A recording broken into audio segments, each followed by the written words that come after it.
Mabuhay, aqui é o Flávio Gavilós, seja novamente muito bem-vindo e na nossa aula de hoje eu quero falar um pouquinho sobre estratégia de combate. Quando a gente pega esse assunto estratégia, a gente pode decorrer com ele horas e horas e horas e horas, incansavelmente, sem parar, porque é um assunto muito extenso. Ele abre muita margem não diria margem, mas assim, ele abre muitas ramificações. Então, cada vez que você seleciona ali uma opção, um lado, um caminho, ele já vai abrir pelo menos mais umas 3, 4 diferentes, dependendo ali do contexto a qual você está. E nessa aula eu quero falar um pouquinho sobre a estratégia de combate quando envolve diferenças de tamanhos, diferenças de alturas ou até mesmo de peso. De uma maneira grosseira de dizer, diferenças de volume, né? Então não importa se o cara ele é maior, ele é mais forte. Então o que você deve entender sobre isso? Porque existe aquela estratégia engessada e existe a estratégia flexível. O que é uma estratégia engessada? É aquela estratégia que você mentaliza ela, você treina e você apenas executa aquela estratégia, independente das circunstâncias, independente do que aconteça, você sempre vai estar seguindo aquela linha da sua estratégia, do seu conceito, do seu fundamento que você treinou durante aquele período. Já a estratégia flexível é aquela estratégia que você consegue adaptá-la aos diversos cenários. Então a gente sabe que nem todo cenário é um cenário, vai ser o mesmo cenário no caso, então você deve adaptá-lo conforme as suas necessidades. Às vezes você vai precisar, o fundamento praticamente será o mesmo, mas você vai ter que adaptá-lo ao combate. Eu nem preciso dizer qual que é o melhor tipo de estratégia, né? Se é a fixa ou a flexível. Porque assim, quer ver? Deixa eu colocar como um exemplo, não diria pessoal, mas que eu vi isso acontecer algumas vezes, né, nas aulas. Principalmente quando a gente começava a treinar a parte de combate.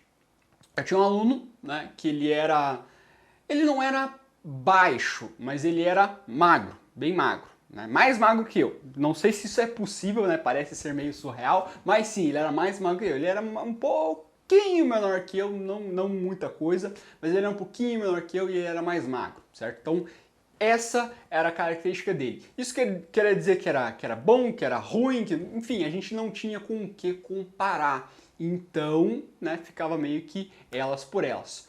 Aí ele foi lutar um dia, né, com um cara que era muito maior que ele, né? Quando eu digo muito maior, porra, ele tinha ali, sei lá, pelo menos uns 20 centímetros maior que ele. Então o cara era bem alto.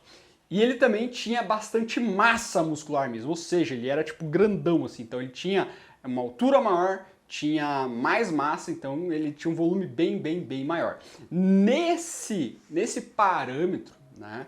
No caso do aluno maior, ele também tinha o que? Mais envergadura. Então ele conseguia acertar o primeiro aluno muito antes, né, do primeiro aluno conseguir chegar no segundo. Então ele sofria bastante com isso e a gente trabalhava os aspectos de movimentação, controle de distância, etc, para que ele pudesse ganhar essa vantagem naquele tipo de combate.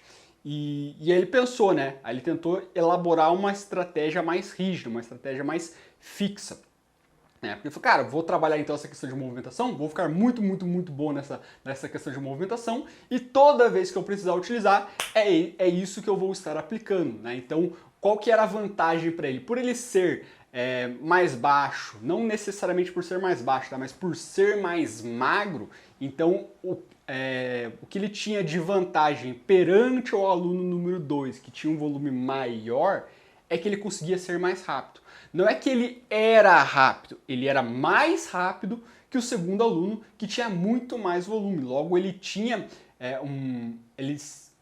não importa, e como é que eu posso explicar isso? Não importa o quão rápido o segundo aluno fosse também, ele jamais seria tão rápido quanto o primeiro aluno por ter um volume menor. Então ele conseguia se movimentar muito mais rápido. E isso era uma vantagem para ele, dependendo daquela estratégia.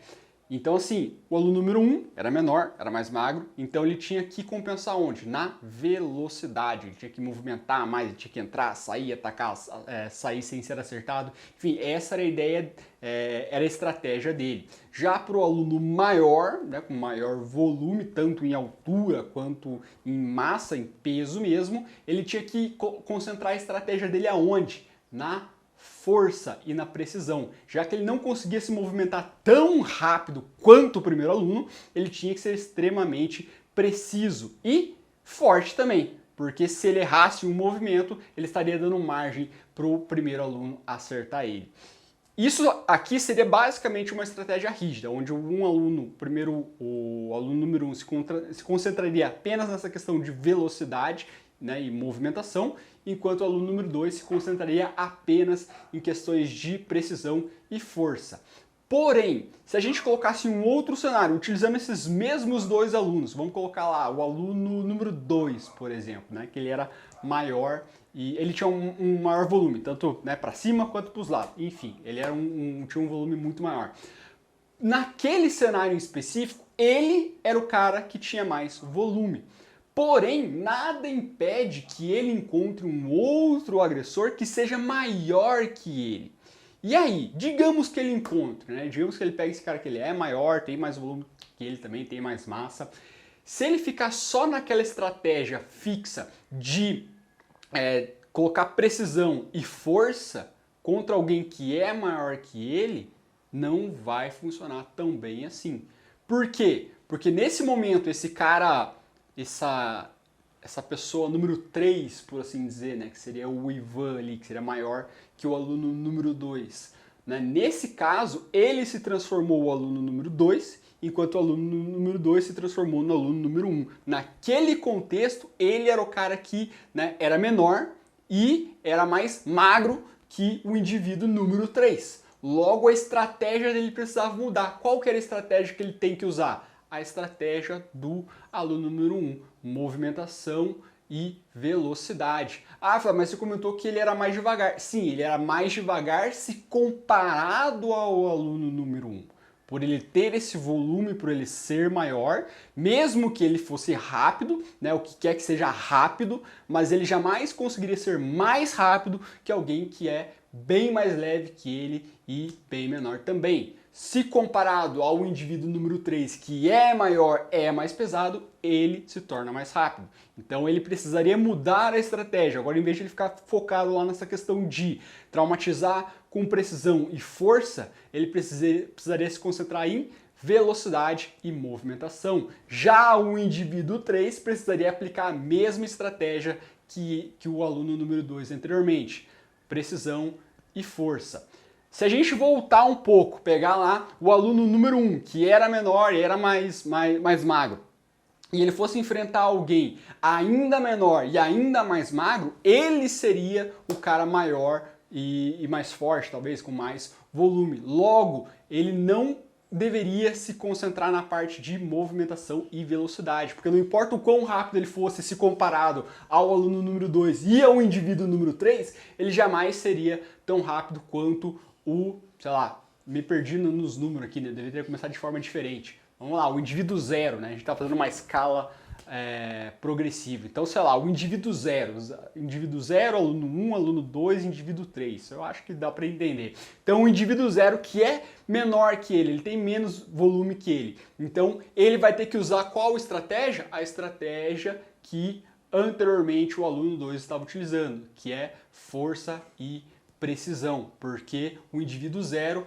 tem menos volume que ele, logo ele consegue ser muito mais rápido. Logo, esse indivíduo número 0 deveria usar a estratégia de velocidade e movimentação. Então, toda vez, o que eu quero dizer com tudo isso? Toda vez que você for a pessoa, o combatente, menor que o seu agressor, você deve se concentrar em movimentação e velocidade. É isso que vai te dar vantagem no combate. Afinal, você não vai ter tanta envergadura, você não vai ter tanta força, tanta explosão quanto o seu agressor teria, certo? Não importa o quão rápido você seja, ou quão forte você seja, ou quão explosivo você seja, dependendo do seu inimigo, você pode levar isso como vantagem ou desvantagem. Então, se o seu agressor tem maior volume, concentre-se em movimentação e velocidade. Caso o seu agressor tenha menos volume que você, aí você vai ser o cara grande ali do combate. Logo, você vai precisar se concentrar em força